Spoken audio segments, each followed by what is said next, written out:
This is lecture 4 of module 6, and in this lecture we are discussing about sludge digestion tank and its design.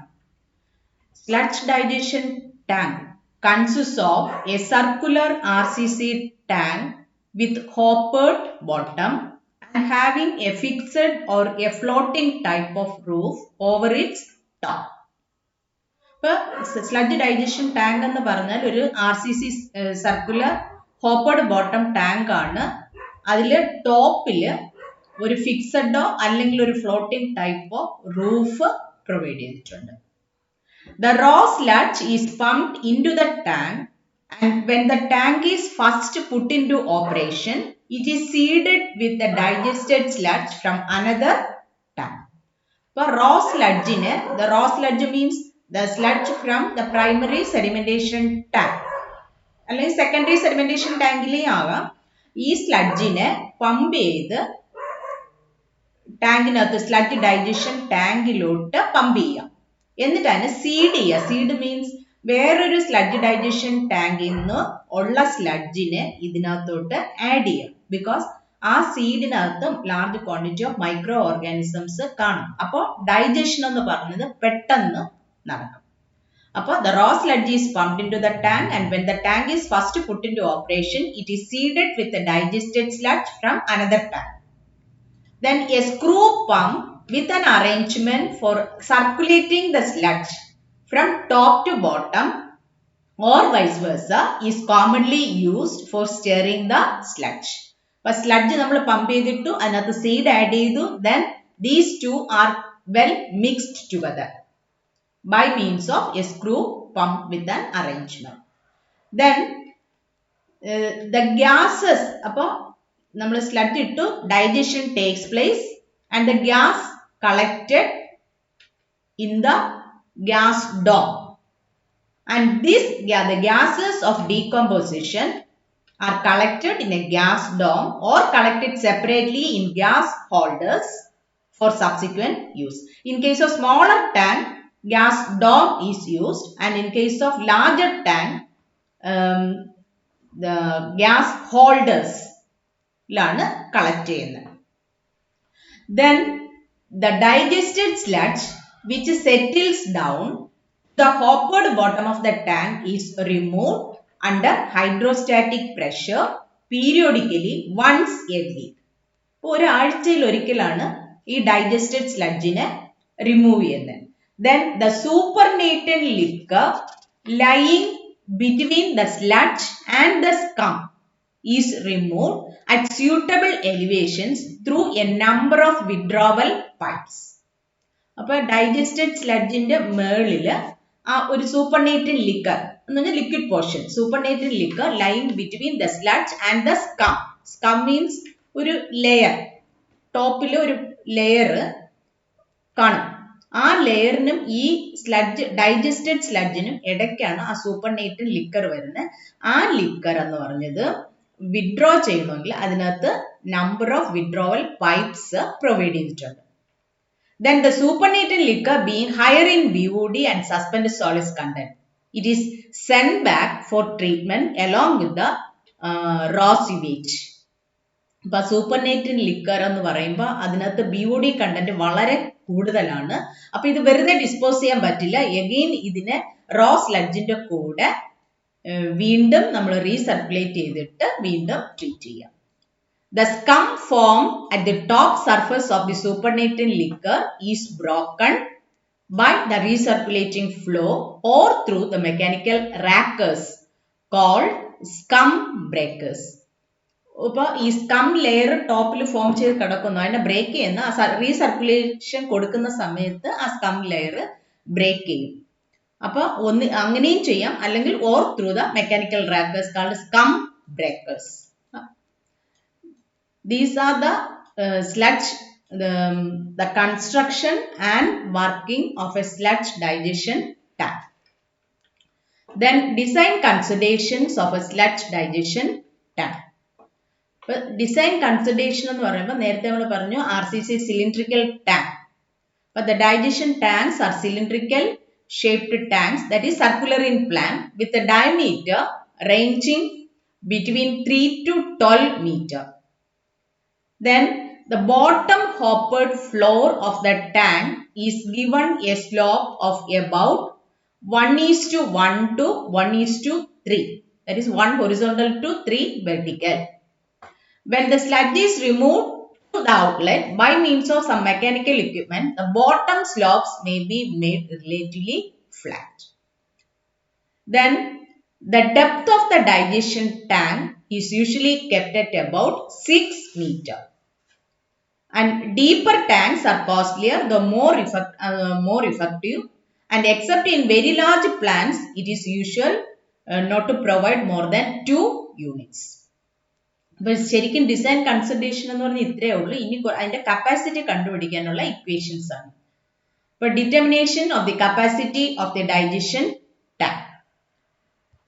But the capacity of the digestion tank is a function of sludge production, digestion period, degree of digestion required, loss of moisture and conversion of organic matter.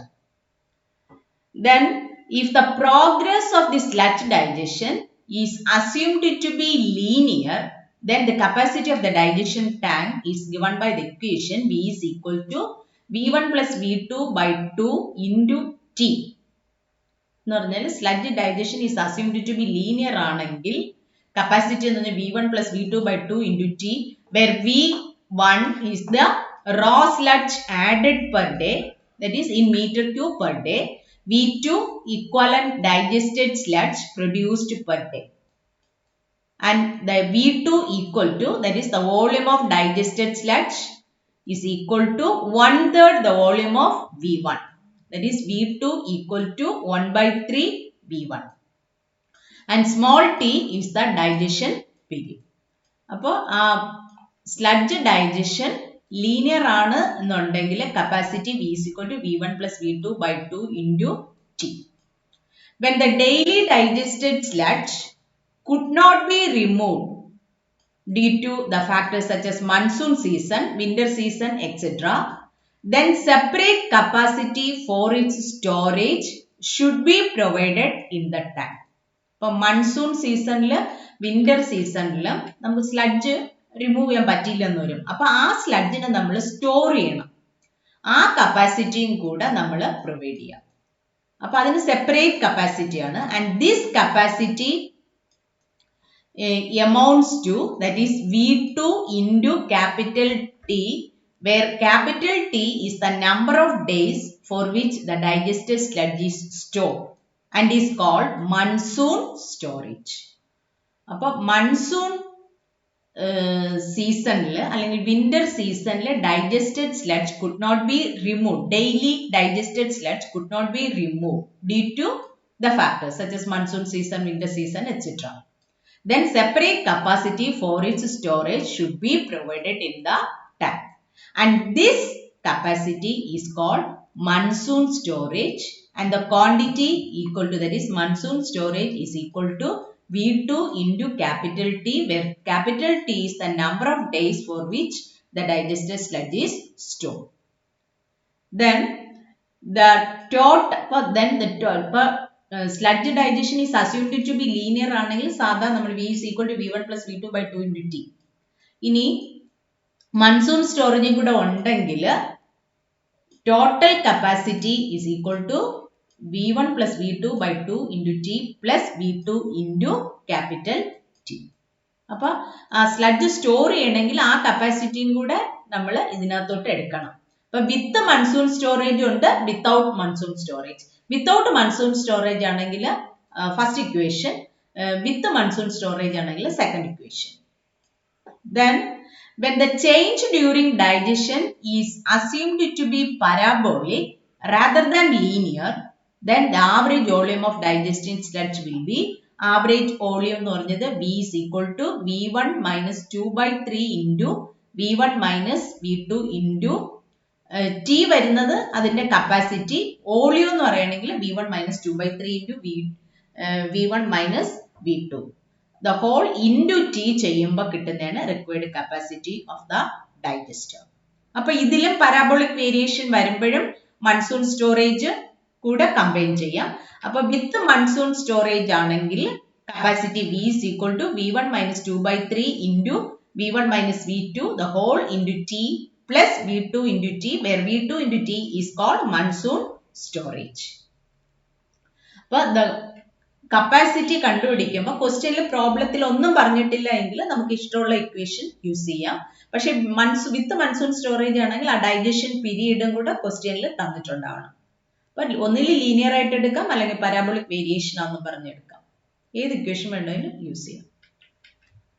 Then design a digestion tank for the primary sludge with the help of the following data: average flow 20 mld, total suspended solids in raw sewage 300 mg per liter, moisture content of the digested sludge 85%. Assume any other suitable data. ഇത്രയ question തന്നിരിക്കണേ. Sludge digestion tank design ചെയ്യണം. Primary sludge ആണെന്ന് പറഞ്ഞിട്ടുണ്ട്. Average sewage flow 20 mld.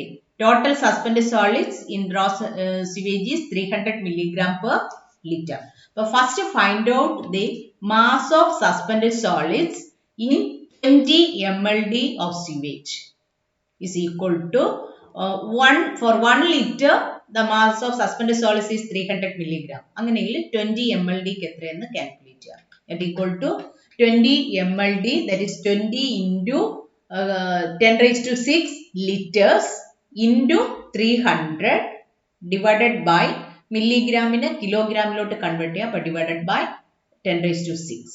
So that equal to 6000 kilogram per day. That is mass of suspended solids in 20 mld of sewage. Then ഇനി primary സ്ലഡ്ജിലെ എത്ര percentage remove ചെയ്തു എന്ന് പറഞ്ഞിട്ടില്ല. അപ്പൊ അത് നമ്മൾ അസ്യൂം ചെയ്യാം. Assuming that 65% solids are removed in primary settling tank, then the mass of solids removed in the primary settling tank equal to 65% of 6000, that equal to 3900 kilogram per day. Then assuming that the fresh sludge has a moisture content of 95%. ഇതില് digested sludgeലെ moisture content ആണ് 85 എന്ന് പറഞ്ഞേക്കുന്നത്. അപ്പൊ raw sludgeലെ moisture content ഇതിനേക്കാളും കൂടും. അപ്പൊ അത് നമ്മൾ കൂടിയ ഒരു വാല്യൂ, 85-നേക്കാളും കൂടുതലായിട്ടുള്ള ഒരു വാല്യൂ എടുക്കുക. അപ്പൊ assuming that the fresh sludge has a moisture content of 95%.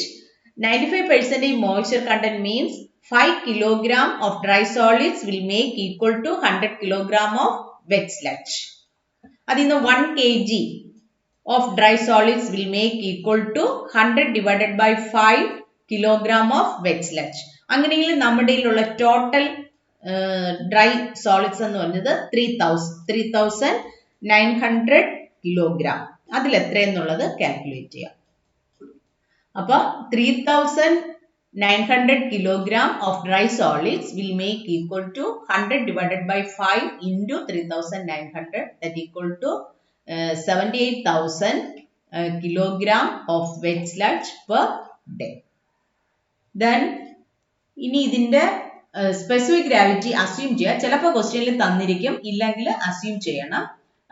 Sludge in the specific gravity 1.02. Assuming the specific gravity of wet sludge as 1.02, then find out the density of sludge. Density equal to specific gravity of wet sludge into density of water. Density of water in kilogram per meter cube 1000. So specific gravity 1.02 into 1000, that equal to 1020 kilogram per meter cube. Then density അറിയാം. Then find out the volume of sludge produced per day, that is V1. Volume of sludge produced per day equal to mass by density, that is 78,000 divided by 1020, that equal to 76.47 meter cube per day. Then the volume of the digested sludge. Raw sludge നമ്മൾ കണ്ടുപിടിച്ചു. Volume of digested sludge, that is at 85% moisture content. 85% moisture content എന്ന് പറഞ്ഞാൽ that means 15 kilogram of dry solids will make equal to. അത് പ്രത്യേകം അങ്ങനെ എഴുതി ചെയ്യേണ്ട ആവശ്യമില്ല. നമ്മൾ ഇതിനു മുമ്പിൽ ഇക്വേഷൻ ഡിറൈവ് ചെയ്തിട്ടുണ്ട്. Volume of digested sludge that is V2 equal to V1 into 100 minus P1 by 100 minus P2, where P1 and P2 are the percentage moisture content in the raw sludge and the digested sludge. That is V2 equal to V1 into 100 minus P1 volume of moisture content percentage, that is in the raw sludge, that is 95 by 100 minus 85, that equal to V1 by 3. ഇനി ഇത് ഇങ്ങനെ എടുത്തില്ല എങ്കിലും direct വേണമെങ്കിൽ എടുക്കാം. Volume of digested sludge എപ്പോഴും 1/3 the volume of undigested sludge, that is raw sludge, that is 1/3 1/3 into 76.47, that equal to 25.49 meter cube per day. Then the digestion period ഇതിൽ ക്വസ്റ്റ്യനിൽ തന്നിട്ടില്ല. Assuming the digestion period as 30 days, the capacity of the required digestion tank is equal to, ഇവിടെ ഇപ്പോൾ നമ്മൾ രണ്ട് equation പറഞ്ഞു, linear variation ആണെങ്കിൽ എങ്ങനെ, പരാബോളിക് വേരിയേഷൻ. ഇൻ ദീസ് നമുക്ക് ഒന്നും പറഞ്ഞിട്ടില്ല, അപ്പൊ ഇഷ്ടമുള്ള എടുക്കുക. നമ്മളിപ്പോ പരാബോളിക് വേരിയേഷൻ ആണെന്നുള്ള അസംഷനില്ല. Then capacity equal to V1 minus 2/3 into V1 minus V2 into T. അതുപോലെ വിത്തൗട്ട് മൺസൂൺ സ്റ്റോറേജ് ആണ് ഇവിടെ നമ്മൾ അസ്യൂം ചെയ്തിരിക്കുന്നത്. അപ്പൊ V1 76.47 minus 2/3 into 76.47 minus 25.49, the whole into 30, that equal to 1274.5, approximately equal to 1275 meter cube. ഇനി വേണമെങ്കിൽ നമുക്ക് എത്ര ദിവസം സ്റ്റോർ ചെയ്യണം എന്നുള്ളത് വേണമെങ്കിൽ അസ്യൂം ചെയ്തിട്ട് വേണമെങ്കിൽ ചെയ്യാം. ക്വസ്റ്റ്യനിൽ തന്നിട്ടുണ്ടെങ്കിൽ അത് വെച്ച് ചെയ്യണം. എങ്കിലും വിത്ത് മൺസൂൺ സ്റ്റോറേജും കൂടെ എന്ന് പറഞ്ഞാൽ V2 into capital T യും കൂടെ ചെയ്യേണ്ടി വരും. Now providing 6 meter depth of the cylindrical digestion tank, cross-sectional area of the tank equal to capacity 1275 divided by depth, that is 6, equal to 212.5 meter square. Let small d be the diameter of the digestion tank, then pi by 4 d square is equal to 212.5. Then from this find out the value of d, that is diameter of the tank, that equal to 16.45 meter, approximately equal to 16.5 meter. Hence provide a cylindrical sludge digestion tank 6 meter deep and 16.5 meter diameter with an additional hoppered bottom of 1:1 slope for collection of digested sludge.